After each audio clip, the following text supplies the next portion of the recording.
आज हम लोग मुर्शिदाबाद में हैं और भागीरथी नदी के किनारे हैं। और कल यहाँ उर्दू, चूँकि मुर्शिदाबाद उर्दू का एक बड़ा मरकज़ रहा है, लेकिन वक्त गुजरने के साथ साथ मुर्शिदाबाद में उर्दू की सूरत हाल इंतहाई ख़राब है। कल हम लोग दिन भर इस मौजू पे बहुत सारे पहलू से बातचीत भी की और मैंने खुद बहादुरगंज हाई स्कूल पे एक स्टोरी भी की है। आज हमारे साथ दो खुसूसी मेहमान हैं। लंदन से तशरीफ़ लाए हुए फ़हीम अख्तर साहब और सुप्रीम कोर्ट ऑफ इंडिया के सीनियर वकील खलील रहमान साहब मौजूद हैं। ये दोनों हज़रात उर्दू के शायर भी हैं, अदीब भी हैं और उर्दू की तरक्की के लिए हमेशा फ़िक्रमंद रहते हैं। आज हम दोनों हज़रात से बात करेंगे कि भारत में जहाँ मुर्शिदाबाद एक ज़माने में उर्दू का मरकज़ था, अब ये ख़त्म होता जा रहा है, उसको लेके क्या सोचते हैं और भारत में उर्दू का मुस्तक़बिल क्या है, और उर्दू ज़बान के जो पढ़ने वाले जो चाहते हैं कि उर्दू ज़िंदा रहें, उन्हें क्या इक़दामात करनी चाहिए। इन मौज़ू पर हमारे साथ बात करने के लिए हमारे दो मेहमान हैं, खलील रहमान साहब और फ़हीम अख्तर साहब। आपका इंसाफ न्यूज़ ऑनलाइन में खैर मकदम है। मेरा पहला सवाल आपसे यही है कि मुर्शिदाबाद जो एक ज़माने में उर्दू का मरकज़ रहा है, अब वो ज़वाल का शिकार है, उसकी क्या वजूहात रही होंगी? देखिए, जो भी लोग वाकिफ़ हैं मुर्शिदाबाद की तारीख़ से, वो खूब अच्छी तरह जानते हैं कि यहाँ पे शेर व अदब नहायत तरक्की पर था और यहाँ पर बड़े उलेमा पैदा हुए। और बंगाल में उमूमन और ख़ुसूसन इन इलाक़ों में मैं हैरान हूँ कि क्या वजह है उसकी कि फ़ारसी का बहुत चलन रहा। फ़ारसी दर्स व तदरीस भी और फ़ारसी के काफ़ी उलेमा पैदा हुए। और देखिए, वक्त के साथ साथ जब हालात बदलते हैं, सियासी हालात बदलते हैं, तो लामोहल्ला समाजी हालात भी बदलते हैं और बहुत सारे ऐसे तकाज़े होते हैं कि हर ज़बान पे उरूज भी होता है, ज़वाल भी होता है। लेकिन हैविंग सेड दैट, उर्दू में ख़ास तौर से ये एक खूबी पाई जाती है कि इसमें मज़ाहिमत बहुत है। ख़राब हालात में कैसे ही हालात हों, उर्दू सख्त जान है, वो निकल आती है। और मुझे यकीन है, क्योंकि यहाँ के लोगों का जोश व खरोश उर्दू के तईं, कल से मैं यहाँ पर आया हुआ हूँ, मैं देख रहा हूँ शेर व अदब के तईं बहुत ज़्यादा है। और ये लोग जज्बाती होने की हद तक उर्दू और अपने शेर व अदब और अपनी तहज़ीब से लगाव रखते हैं। लिहाजा मुझे पूरी उम्मीद है कि उर्दू यहाँ पर फिर तरक्की करेगी और आम होगी। अब रही बात ये क्या इक़दामात किए जाएँ। देखिए, पहला कदम तो ये, जिसका मैं बहुत बड़ा मुबल्लिग हूँ, हर बार कहता हूँ कि अपने बच्चों को उर्दू पढ़ाइए, ख़ुद उर्दू पढ़िए, उर्दू शेर व अदब, और उर्दू को ज़बान तक महदूद ना रखिए। उर्दू एक तहज़ीब का नाम है। कल मिर्ज़ा साहब जो यहाँ की नवाबी ख़ानदान से ताल्लुक़ रखते हैं, वो और उनकी बेगम की मेहमान नवाज़ी और उनकी शराफ़त और उनकी इनकिसारी देख के मैं हैरान रह गया कि इतने बड़े लोग, इतने आला ख़ानदान के, जिनके रगों में शाही खून है, वो कितने अपने हाथ से लोगों को, अपने मेहमानों को खाना खिला रहे हैं। ख़ुद खड़ी होकर उनकी बेगम साहिबा ख़ुद हमें सर्व कर रही हैं। ये है वो तहज़ीब, उर्दू तहज़ीब जो हमें अपने बुज़ुर्गों से मिली है। और उसके लिए हमें कोई कोशिश ना भी करें, ऐसे जलसे, ऐसे इज्तिमा होते रहें जैसे कल हुआ, नहायत कामयाब जो मेहताब साहब ने, मेहताब जहाँ ने उसको किया। ऐसे कई प्रोग्राम हों तो लोगों में एक तरह की उनसियत पैदा होती है शेर व अदब के तईं, ज़बान के तईं और अपनी तहज़ीब के तईं। फ़हीम साहब, आप लंदन में रहते हैं और उर्दू को हमने देखा है कि एक पुरानी बस्ती उजड़ती है तो नई बस्ती आबाद होती रहती है।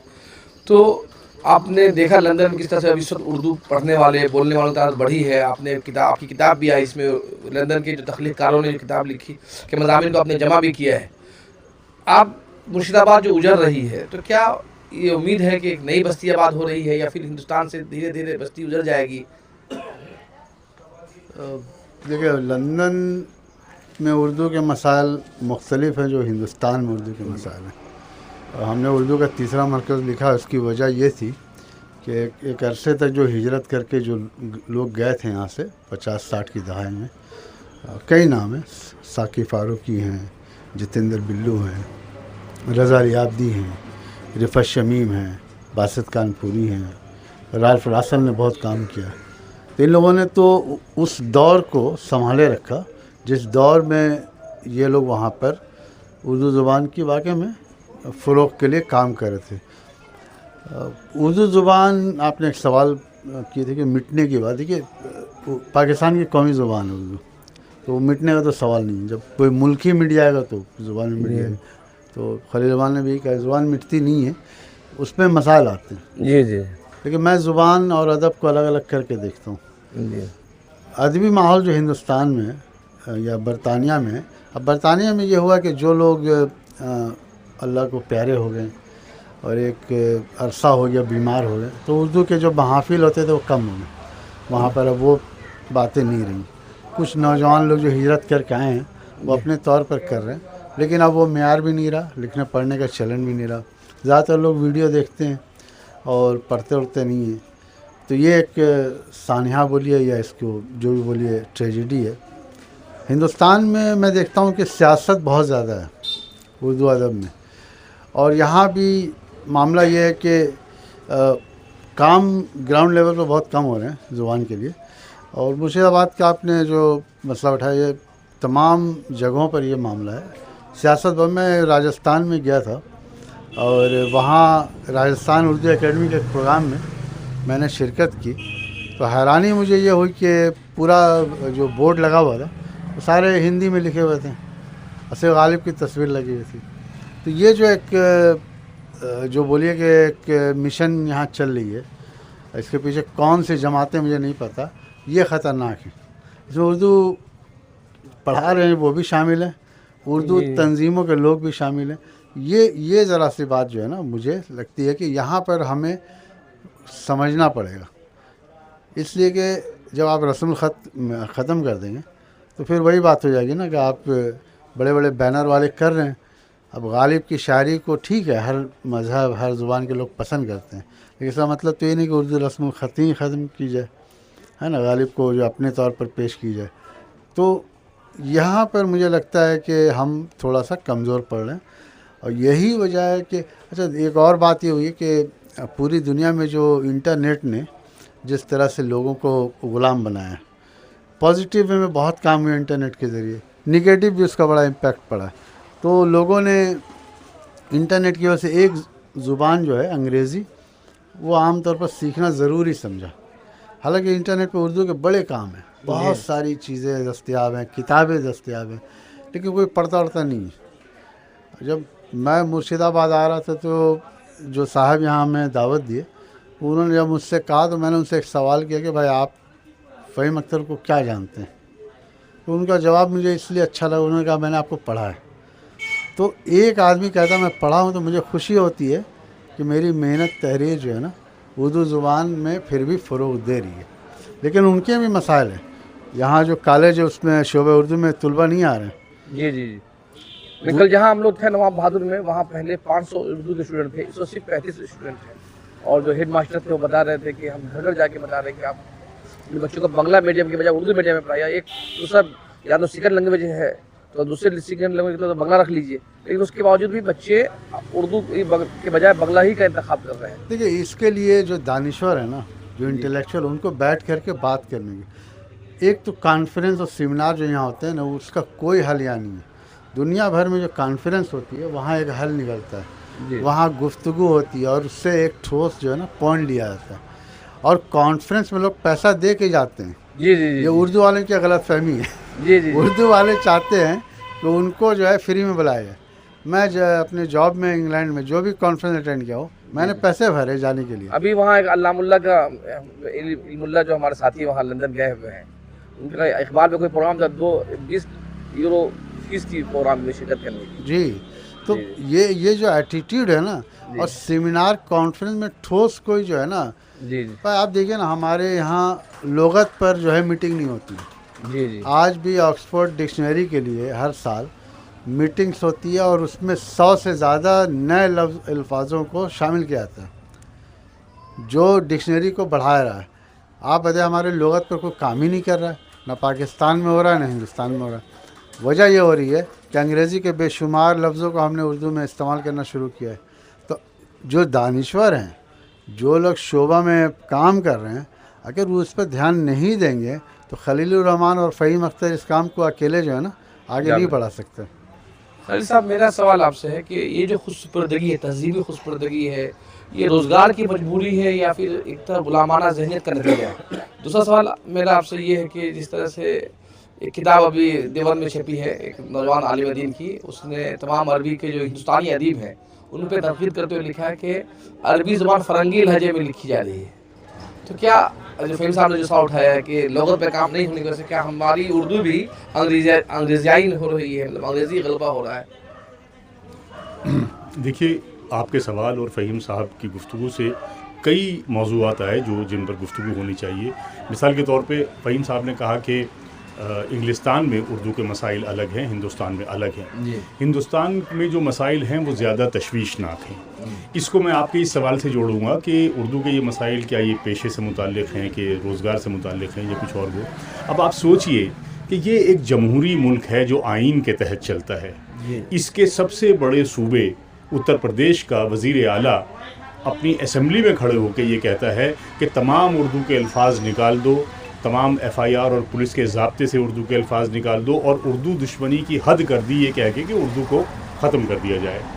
अब जाहिर है कि उस आदमी की नावाक़ियत का तो मैं क्या जवाब दूँ, उसको मालूम होना चाहिए कि ख़ुद उसी सूबे में उर्दू के मशाहिर में ऐसे लोग जिनका नाम 4 दागे आलम में आज भी मौजूद है, हमेशा रहेगा, हिंदू थे। किस किस के नाम लूँगा, बेशुमार लोग थे। और उर्दू ज़बान या कोई भी ज़बान फॉर दैट मैटर वो ऐसे नहीं मिटाई जा सकती कि एक आदमी को बुग़्ज़ है उर्दू से, कदूरत है और वो अपनी नावाक़ियत की वजह से, कम इल्मी की वजह से उर्दू को एक ख़ास फ़िरक़े से, एक ख़ास मज़हब से जोड़कर देख रहा है। अब एक सामने की बात मेरी, मैं हैरान हूँ कि वो लोग जो कहते हैं कि उर्दू मुसलमानों की ज़बान नहीं है। उर्दू की कसीर तादाद तो जनूबी हिंदुस्तान में रहती है। आप गए होंगे चेन्नई, केरला वगैरह, हर जगह गए हूँ। बेपरहा मुसलमान है, एक मुसलमान एक लफ्ज़ उर्दू का नहीं जानता।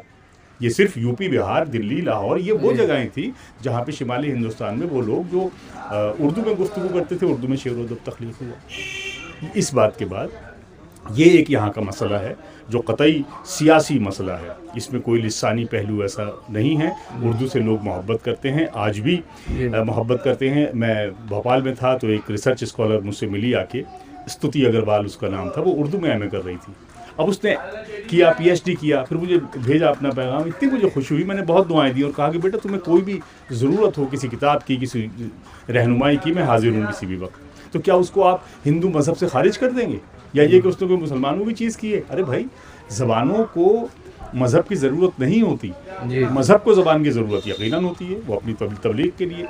अच्छा, दूसरी बात ये कि उर्दू के सिलसिले में क्या किया जाए, रस्मुल ख़त जैसे नाजुक मामले पे बात की फ़हीम साहब ने, मैं बिल्कुल इत्तफ़ाक़ करता हूँ कि किसी ज़बान का रस्मुल ख़त ही उसे ज़िंदा रखता है और उसकी अवामी कबूलियत। आप याद रखिए कि जॉन गिलक्रिस्ट ने जब सफ़र किया था सूरत से कलकत्ते तक, तो उसने बार बार कहा कि यहाँ के लोग एक लिंगुआ फ्रांका बोलते हैं, एक अवामी ज़बान बोलते हैं जिसे हिंदवी कहा जाता है। उर्दू का नाम नहीं था उस वक्त, उर्दू और हिंदी एक ही ज़बान थी। इस पर शमसुररहमान फ़ारूक़ी ने पूरी उसकी एक तारीख़ का मुहाकमा किया है। तो क्यों ना ऐसी ज़बान, अब ये फ़ैसला वो साहब कर रहे हैं कि हिंदुओं की ज़बान अलग होनी चाहिए, मुसलमानों की ज़बान अलग होनी चाहिए, जबकि थी नहीं। लिहाजा हिंदी और उर्दू में एक इम्तियाज़ और एक तफरीक पैदा हुई। लेकिन ये वही सूबा है बंगाल, और मुझे तो बेहद उम्मीदें हैं बंगाल से, जहाँ पर फोर्ट विलियम कॉलेज का क़याम हुआ, जहाँ पर उर्दू के और फ़ारसी के बड़े बड़े लोग, अब रवींद्रनाथ ठाकुर क्या वो फ़ारसी नहीं जानते थे? राजा राम मोहन राय फ़ारसी और अरबी के आलिम लोगों में से गिने जाते थे। बेशुमार ऐसे लोग हैं जो हुए। लिहाजा ज़बान ऐसे मिटने से नहीं मिटाई जा सकती। ये सब कहने के बाद उर्दू की बात पर आते हुए, देखिए उर्दू शायरी ख़ास तौर से मज़ाहमती शायरी है। इसमें एक तरह की मज़ाहमत या बगावत की गई है, वाइज़ से बगावत, तमाम ये आम समाज के उसूल, झूठी रिवायतें, फ़रेब, रयाकारी, इनसे बगावत, इवन मज़हब से बगावत उर्दू शायरी में मौजूद है इसके। लिहाजा उर्दू की ये मज़ाहमती किरदार की वजह से उर्दू को इतनी आसानी से उर्दू अपने आप को मिटने नहीं देगी। और जब तक भी लोग ज़िंदा हैं उर्दू बोलने वाले, और लोग आएंगे और चला देंगे। सवाल ये था कि अब देख रहे हैं उर्दू वालों को सुपुर्दगी कर रहे हैं। मैं उसी पर आ रहा हूँ जो अफसोसनाक बात है जिसकी तरफ इशारा किया। मिसाल के तौर पे उर्दू के सेमिनार्स, वो लोग जो उर्दू के दानिश्वर, ख़ुद साख्ता दानिश्वर हैं, वो उर्दू के लिए, इसकी तरवीज के लिए, इसकी तदरीस के लिए क्या करते हैं आप, वो तो उनका हिसाब तो लीजिए, कुछ भी नहीं। मुझे तो अफसोस होता है कि वो हमारे कॉलेज के बड़े प्रोफेसर जिनके तहत लोग PhD करते हैं, वो ज़बान की शेरियात से, ज़बान के लसानी अवामिल से नावाकिफ़ है। मैं यकीन से पूरे उससे कह रहा हूँ, पूरे यकीन और एतमाद से कह रहा हूँ, माँ सिवाय चंद एक लोगों के। और जो ये एक सिंडिकेट बन गया है जो सेमिनार्स कराते हैं, जो सिर्फ माली मुनफ़ईद और ज़ाती फ़ायदे के लिए है, उससे क्या फ़ायदा होता है मैं तो समझने से कासिर हूँ। जिस किस्म की चीज़ें वहाँ पढ़ी जाती हैं जिस किस्म के ये मकाले लोग लिख कर लेकर या लिखवा के लेकर आते हैं, क्या है? ज़बान नहीं है। ज़बान का ज़वाल होता है जब इंसान के जहन का ज़वाल होने लगे, तहज़ीब का, अदब का ज़वाल होता है जब इंसान के ज़ौक़ का ज़वाल होने लगे, जो हमारे यहाँ हो रहा है, उर्दू वाले कर रहे हैं। उसके लिए हम दूसरे के गिरबान में हाथ नहीं डाल सकते। आप उर्दू इसातिज़ा का आप जाके इंटरव्यू कीजिए, आप मीडिया के आदमी हैं और एक सच्चे सहाफ़ी हैं, आप उर्दू का चैनल चलाते हैं, आप उर्दू के इन प्रोफेसर हजरात से जाके इंटरव्यू तो कीजिए ताकि पता लगा वो कितने पानी में हैं, क्या लियाकत है इनकी। तो ये एक अफसोसनाक पहलू है और उसके लिए हमें करना चाहिए, और उसके लिए मैं बेइंतहा उम्मीद से देखता हूँ ऐसे सूबों की जानिब, जैसे बिहार है, बंगाल है, दिल्ली में तो अब हालात बिल्कुल ही दिगर हुए हैं, बहुत ही अफसोसनाक हालात हैं, ख़ासतौर से सियासी मामलात में आके और उर्दू शिकार हो गई। तो लिहाजा जब तक ऐसे लोग मौजूद हैं जो एक बहुत ही खुलूस के साथ, ईमानदारी के साथ अपनी ज़बान, अपनी तहज़ीब और अपने शेर व अदब को के लिए कुछ करेंगे, उर्दू ज़िंदा रहेगी। बहुत बहुत शुक्रिया आप दोनों हज़रात के, आपने वक्त दिया। और मैं उर्दू के कारी से बताना चाहता हूँ कि जो भागीरथी नदी है ये हर साल बड़े पैमाने तबाही लाती है और बड़ी बड़ी बस्तियाँ यहाँ उजाड़ देती है। जब हम मुर्शिदाबाद के अंदर जाएंगे जंगीपुर के इलाके में, लेकिन फिर ये बस्ती फिर आबाद हो जाती है। तो एक तरह का एक पैगाम भी है कि डूबने के बाद जी उर्दू के लिए पैगाम है कि उजड़ेगी तो ज़रूर, लेकिन फिर नई बस्तियाँ भी आबाद होंगी। इस उम्मीद के साथ हम अपने नाज़रीन से दरख्वास्त करते हैं कि रोना रोने के बजाय खुद अपने उर्दू पढ़ें, और यही हमारे दोनों मेहमानों का पैगाम है। बहुत बहुत शुक्रिया।